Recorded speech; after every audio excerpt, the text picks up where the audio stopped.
onsinkana ati waddako bwenvaawo gwagenda okubeera nga atongoberera n'aseka n'asanyuka fe olwaleero bagamba nti ogenda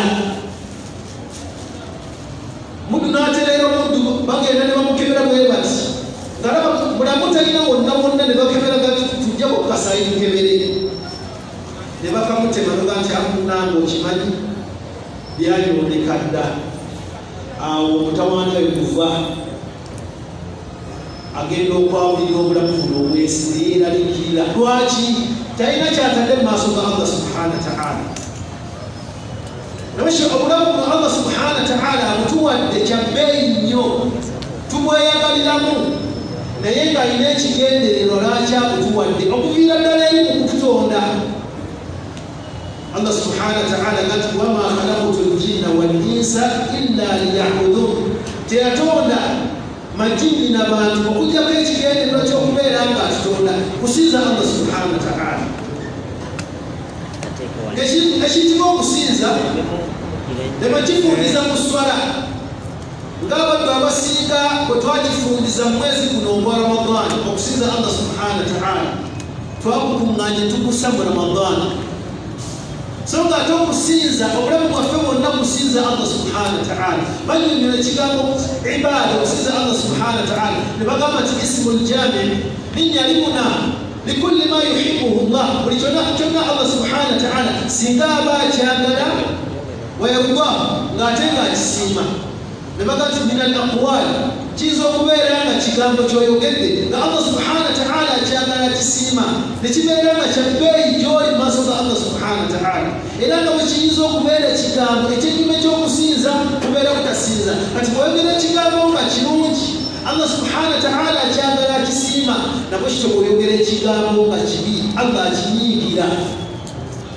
takyagala ayinza okunyiigira olw'ekigambo ky'oyogedde Kutaba nti Allah subhanahu wa ta'ala yateekawo ne malayika nga ziri special ku bigambo bye twogera yagamba Allah subhanahu wa ta'ala ma yalfidhu min qawlin illa ladayhi raqibun atid tewali muntu afulumya kigambo kuva mu kamwa ke okujjako nga waliwo malayika bbiri ziringiridde okubeera nga zigwandiika ebigambo by'oyogera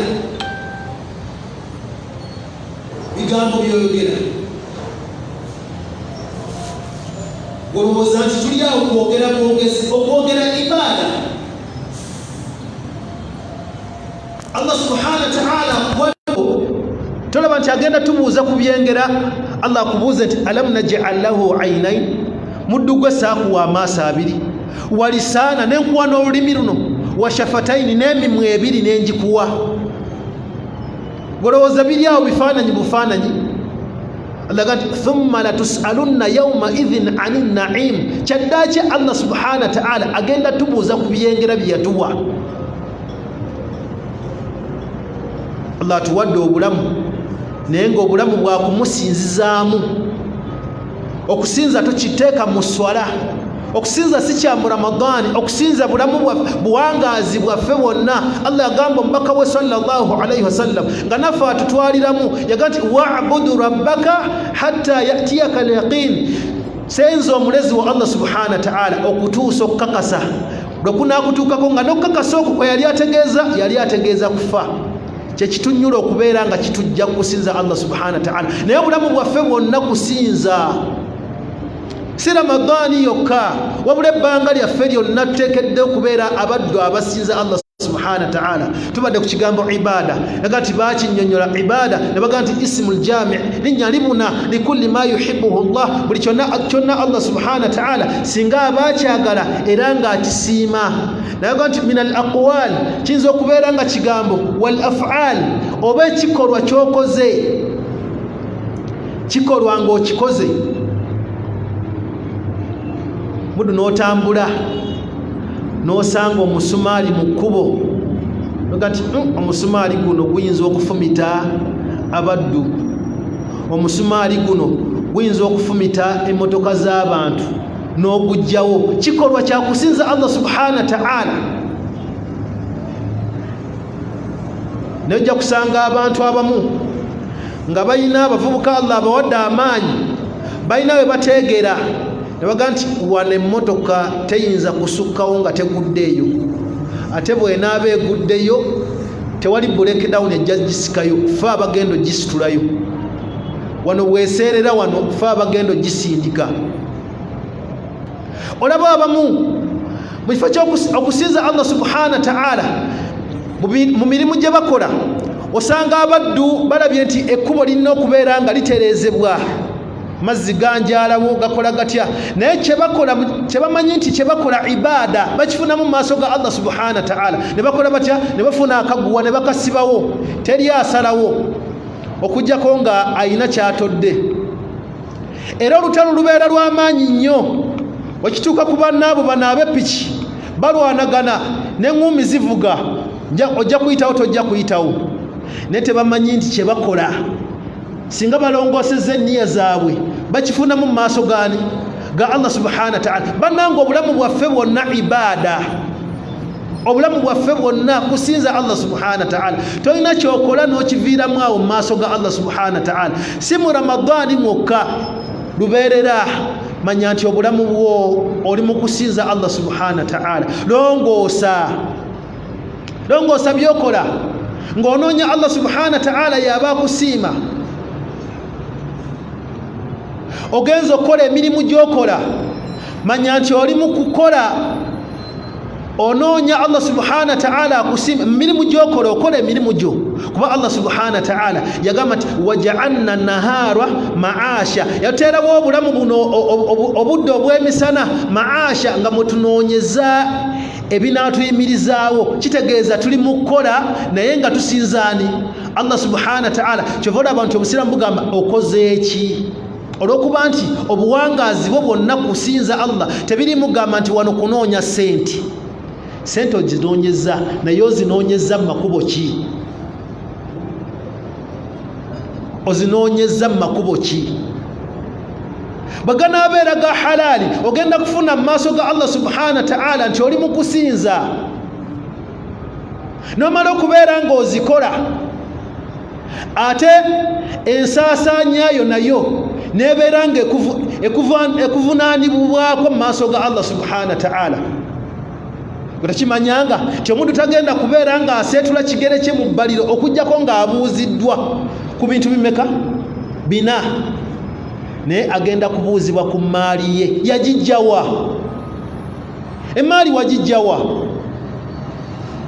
Gwalowooza nti ebyokusinza Allah subhanahu wa ta'ala omuddu abifunza bw'ati n'abitwala mu muzikiti, n'abiteeka mu swala, n'abissa mu Ramadaani, ebbanga erisigadde lyonna n'abeera nga mwattu ye teyeefuddeeko, teyeefiirayo, akola bukozi nga bw'aba yagadde. Bannange obulamu bwaffe bwonna kusinza Allah subhanahu wa ta'ala. Omaze okukola bakubuuza nti ensimbi ezo wazijjawa?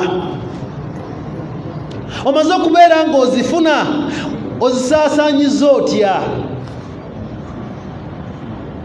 So si kubeera nti oga nti sente zange nzaakola kyemba njagadde. Budde ne bukeera enkya n'agenda ku siteegi n'akola ekinigeria n'atandika okumansa bw'ati esente. Ani yagamba? Esente zizo Allah agamba nti almaalu maali, esente ezo zange. Esente zaani? Si zizo za Allah subhanahu wa ta'ala. Waljannatu daari, nejjana yaani? Ya Allah subhanahu wa ta'ala. Akwagala Allah subhanahu wa ta'ala mu nsimbi ze ozigulemu ki? Ozigulemu ejjana, ozikolemu ebinaakugasa osobola okubeera ng'ozifunamu ejjana, so si kubeera ng'ozisaasaanya butagasa byogenda okubeera nga wejjusa. So ng'ate okwejjusa mu maaso ga Allah subhanahu wa ta'ala tekugenda kugasa muntu yenna. Bannange obulamu bwaffe bwonna kusinza Allah subhanahu wa ta'ala. Okusinza si Ramadaani, si mu Ramadaani, si mu Ramadaani, wabula tuteekedde okubeera nga tuwangaala bonna wonna w'oba oli mukyala waka, oli mufumbo, manya nti oyo oli mu ibaada enkulu ennyo. Lema kubaza bubaza mwami wo, n'okola nga byokola onoonya kusiimisa mwami wo.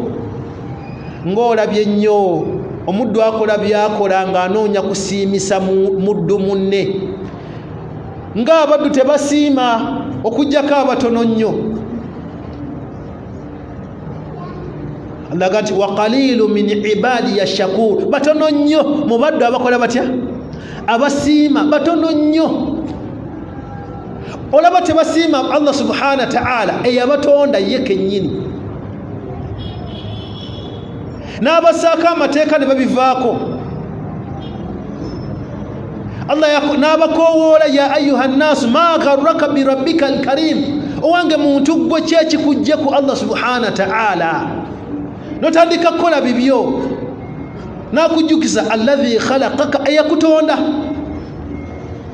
Ng'olwaleero naawe wonaabeera wooli, olina kaganda ko katooko, olina mukwano gwo, olina munnoowo yali mu kyalo, mugenze ku mbaga, mugenze okuziika, azze n'akubuuzaako ng'alaba embeera gy'olimu, masha Allah, Allah akusitudde,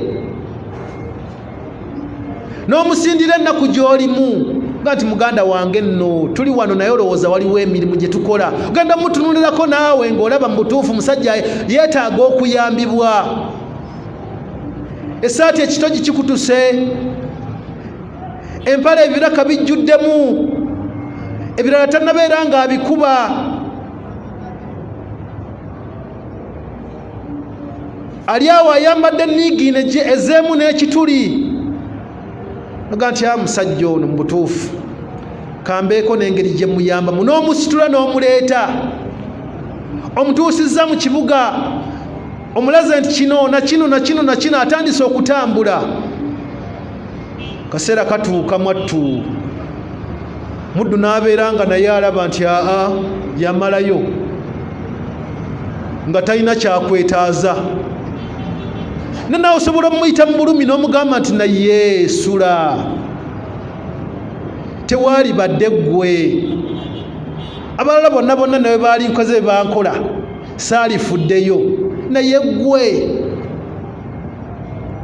Allah atukowoola ya ayuha nnaasu, abange bantu mmwe, ng'akoowodde abantu bonna, tayawuddeemu batayo, tayawuddeewo musiraamu, ffenna atukoowodde. Kuba abalala balowooza nti oba bo balina omutonzi ow'enjawulo. Teri mutonzi mulala, teri mutonzi mulala atali ani? Atali Allah subhanahu wa ta'ala. Kati akowoola abantu bonna nagati ya ayuha nnaasu, abange bantu mmwe, ma gharraka bi rabbika alkarim, kiki ekibajje ku Allah subhanahu wa ta'ala ow'ekitiibwa, alladhi khalaqaka, eyakutonda Allah subhanahu wa ta'ala, wasawwaka, alladhi khalaqaka wasawwaraka fa'adalak, eyakutonda Allah subhanahu wa ta'ala, mwattu n'abeera nga akutadde mu kifaananyi ekirungi, n'akwenkanyankanya. Gw'ovuddeko olwaleero mu kifo ky'okumusinza Allah subhanahu wa ta'ala, n'ogamba nti nze nja kusinza Yesu Kristo, n'ova ku Allah subhanahu wa ta'ala eyatonda oli. Kati ate gw'ovuddeko ga nti kansinza ono, nga ti nze nja kukowoola Mariya, nze nja kukowoola Mariya. Ovudde ku Allah subhanahu wa ta'ala, lwaki omuvaako? Gwe musiraamu n'ogamba nti nze munnange,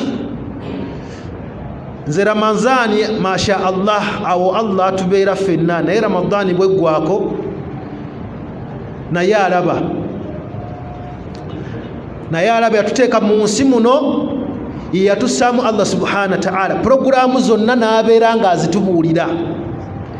Obulamu obw'emisana n'abutugamba nti tulina kunoonyezaamu byakola ki, binaatuyimirizaawo. Obw'ekiro n'agamba nti bwakuwummuliramu, tuwummule omulamu obw'ekiro. Nti ne bw'obeera mukyalo oli mu maka, manya nti ky'olimu obufumbo obwo ibaada, gwe bukole nga Allah bw'ayagala. Sinza Allah subhanahu wa ta'ala okubeera kwoza ngoye manya nti ogabana mu maaso gaani ga Allah subhanahu wa ta'ala. Okubeera gwe genda kukola kuleeta mmere, manya nti mu maaso ga Allah subhanahu wa ta'ala akuwadde empeera. Lema ate kubeera ng'oyonoona empeera zeezo nojja n'ogamba nti mulina kalungi kimmwe,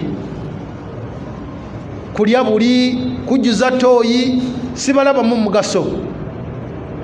N'omukyala naye naga nti naye nze bukyambeera naawe kalungi kiko wali ompadde, ne bwenjoza nengolola nenkola ntya, ozi kyoyinza okuba nga wansasula kunzizaako mulala. Alaba nti oyonoonye byonna, naye obulamu bwaffe bwonna kusinza Allah subhanahu wa ta'ala. Tuleme kifunza kukiteeka mu Ramadani, tuwangaale nga tusinza Allah subhanahu wa ta'ala. Bwe tunaawangaala bwe tutyo, buno obulamu bujja kuba tebutusaze, kuba muddu alafuubana mu bulamu buno obwensi, naye nga n'ebimunafuubanya byonna mwattu teri kyagenda nakyo, teri kyonna. Kati nga ffe abasiraamu, oli mugagga, oli kabaka, oli pulezidenti, oli munkuseera asembayo, ffenna essuuka mmeka? 3 n'entaana. Tebalina mbeera yonna yonna gye bagiteekamu konti eno yaseeka muzaata tugisime bwe tuti, eno yagyekaliisa tugisime bwe tuti, twogere kwani tulekaani. Ffenna ebeera yunifoomu, nga bwe twajja mu yunifoomu era tuddayo nga tuli mu yunifoomu. Ekyo Allah subhanahu wa ta'ala akitukakasa dda. Nagati ya ayuha nnaasu, abange abantu, inna khalaqnakum min dhakari wa untha waja'alnakum shu'uba wa qabaila ta'arafu. Nagati inna akramakum inda Allahi atqakum. Owebbeeyi maaso ga Allah subhanahu wa ta'ala yamutegedde n'akola ebyo Allah byayagala, yowebbeeyi. Allah tatunuulira biki byolina, Allah atunuulira weeyisiza otya wakati wo naye mu byakuwadde, obitegedde nti Allah yabikuwadde, n'obeera ng'obikoleramu ebinaakugasa mu maaso ga Allah subhanahu wa ta'ala. Allah abadde maali, naye nga tosobola mu maali Allah subhanahu wa ta'ala gyamuwadde. Kati ekizimbe nga kino wakitateekako abapuulu waggulu, bantu balabireyo emipiira, bantu babeere nga bateeseeko ebbaala, ababetingi babeereyo, yeefunira ensimbi. Mugamba kuteekako muzikiti, kusaaliramu, ebyo biri wala. Leka naawe neme okwefunira ku nsimbi. Omuzikiti kasita we twali egindi ne bagamba okuzimba omuzikiti, nange nawaayo akasawo ka seminti. Naawe oli mubawaayo akasawo ka seminti. Saba Allah subhanahu wa ta'ala ayongere abaddu abafaanaganako ng'abaddu bano. Allah subhanahu wa ta'ala bawadde maali ne bategeera biki bye basaanyidde okubeera nga bakoleramu. Allah agati wama bikum min ni'matin fa min Allah, tewali kyonna kyolina okujjako nga kiva eri ani? Eri Allah subhanahu wa ta'ala. Lema kufaanagana nga Kaaruun bwe bamugamba ku maali, nagati innama utituhu ala ilm, bino bye nabifuna ku magezi gange, nze nkeera nnyo, nze nteteekanya nnyo, nze situdde, nze nava Masaka nasomoka Lwera. Badde basanga ngati wammeera oyo bakuzaalawa Masaka, nti era nkulabye oli bwe Masaka, ffe bannamasaka tetumanyi. Wama bikum min ni'matin fa min Allah, tewali kyonna kyolina mu byengera okujjako nga kivaani? Kiva eri Allah subhanahu wa ta'ala. Kaaruun naye yagamba nti bino nze magezi gange bwe guli. Fakhasafna bihi wa bidarihi al-ard, Allah subhanahu wa ta'ala yamukwatako ne maali ye n'abeera ng'akola atya amukkiriza wansi ne maali gye yalina nga yali nnyingi nga teri agenda kubeera ng'agifuna kumwenkana. Abaddu balankinze abaddu ne baga nti agundi yasinga obugagga mu nsi, oli ali mu kifo kya gundi bwe kiti, naye teri agenda kufuna maali kwenkanaani Qaaruun.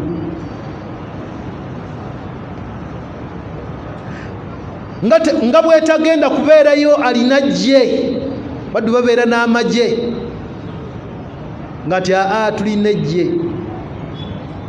Teri agenda kubeera najje lyenkana lyani lya Firaun, teri. Ng'abaddu bwe balina obwakabaka, onaalaba nti obwakabaka bw'amaanyi, teri agenda kubeera na bwakabaka businga bwani bwa Sulaiman, teri. Kubanga olwaleero olaba bakabaka, olaba bakabaka nga mwattu waliwo asobola okwogera ekigambo n'atakola atya, n'ataddamu, galina gasigala mannya, n'antalaba mu kamwa, n'antalinnya mu kateebe, n'antawetwa, n'anta naye nga bigambo. Naye Sulaimaani mu bwakabaka obubwe ate bwo bwali nga ate tebutaliza, bwe ne obanga obulina obweyo nga oda agikola, otala mukyafaayo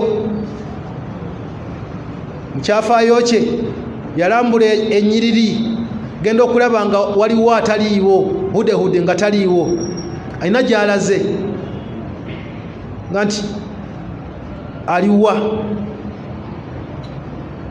nga nti ono ngenda muwa ekibonerezo,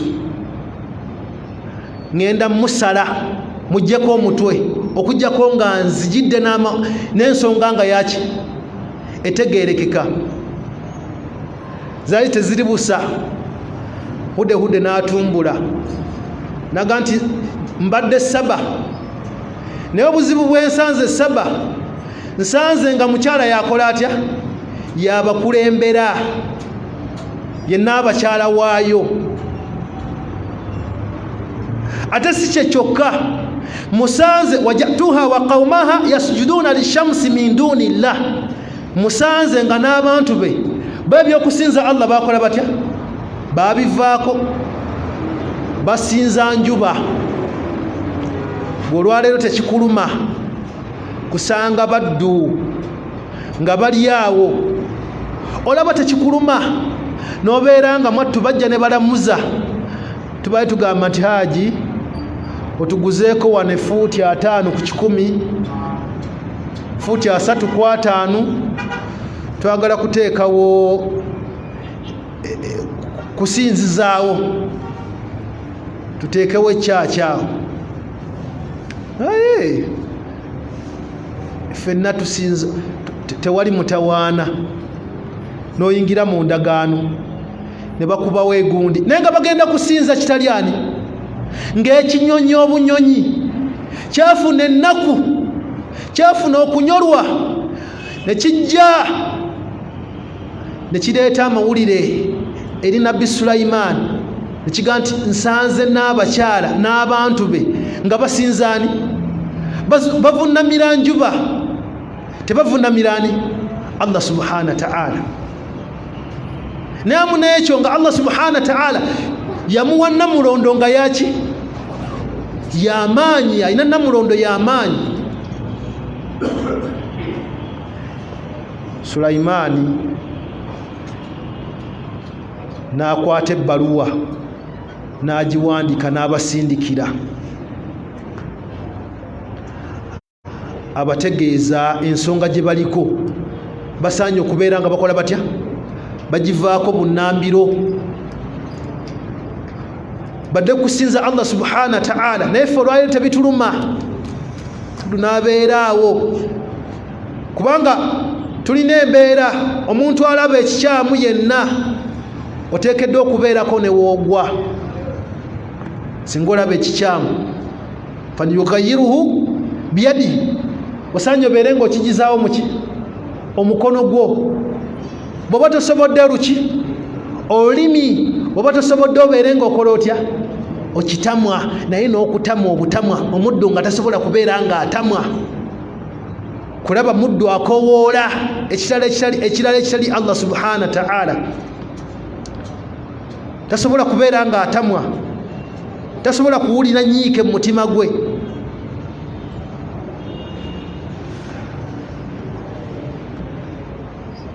nabo kityo batuga nti obwakabaka oba Allah akuwadde bwakabaka oba akuwadde bwaki oli Sulaimaani yali mu bubwe naye nga mwattu obubwe bukola